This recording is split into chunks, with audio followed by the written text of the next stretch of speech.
Hey everyone, and welcome back to Dogemeat Games, a place where you came to see gaming news, opinions, reviews, and a bunch of random stuff in the video game industry.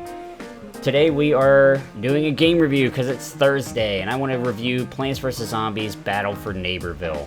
So if you're unfamiliar with my scale, if you haven't seen a review video from me yet, I do a scale of FFS. It's not what you think. It is fun, flair, and sound. So I will be talking about each of these sections as we walk through the gameplay here. So let's dive into it. Firstly, fun.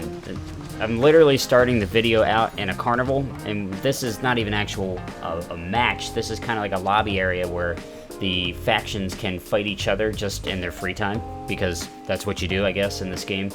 And that starts you off in a really good way, because you know this game is going to put gameplay kind of front and center. They want you to get in, they want you to have a good time. There's lots to explore, a lot to experience. You can see all the different characters here. Every single one of them is extremely unique and has a totally different play style that will take you some time to master.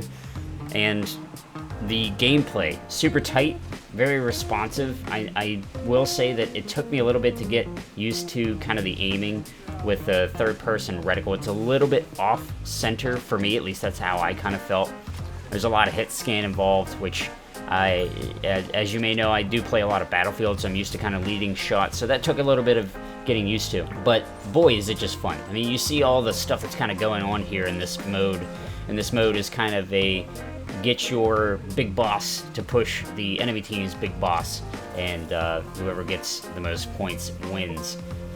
There's just so much going on, so much energy, no pun intended with the energy ball there, but there's so much energy in this game, so much fun. I mean, there's really only one word to use it. That's why we use the scale.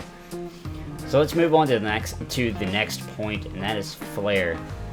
So kind of related to the previous point, I mean, just from everything you can hear Dr. Zomboss kind of talking and barking orders to the zombies. You don't know what he's saying. The only way you do know is the subtitles up top, but the amount of character in this game, it kind of oozes in every pore of itself. I mean, your character here is getting inside of a barrel, you light yourself to explode.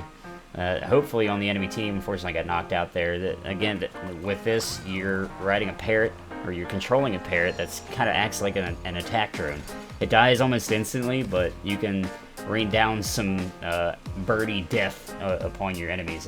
It's fantastic, and like I said, every single character plays totally different, and all of them have their own little quirks and mannerisms and everything. You see they all run differently. And the art style, it just pops out. It's one of the most unique looking games I think that I have ever seen. It's right up there with Grounded for me as far as an art style. It's tremendous. It truly is. Now I do want to move on to sound because it is kind of one of the most important parts to me as a gamer. I love good sound design, and this game is no exception. There is a lot of unique sounding things. Everything has kind of its own ring to it. I haven't really heard anything like this before. I don't have any gameplay of the pea shooter, but the pop of the peas coming out is just so memorable. Just that it's wonderful. Every character kind of interacts with each other. The plants kind of make like these sighs, and then the zombies kind of mumble and try to speak somewhat of English. It just doesn't work very well. The sound design is top-notch. I think PopCap Games have a really good handle on what makes this game tick and what brings all of its characters to the forefront, and they tap into all of that. So in closing, people slept on this game. I think they slept on the first two Garden Warfares. This is the third in the series. I think people slept on it. They didn't give it as much of a chance as they should have. They're still updating this constantly. There's an event right now. You can see it in the lobby and everything. This did just release on Xbox Game Pass, so that's a decent way to get in and give it a shot and see what you think about it.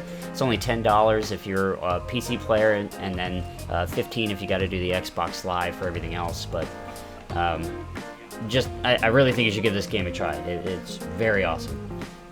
So that's it. Thanks for watching the video. We do new game reviews every Thursday and new videos every single day. So I hope you enjoyed the content. Please leave a like, hit the subscribe, and until next time, take care.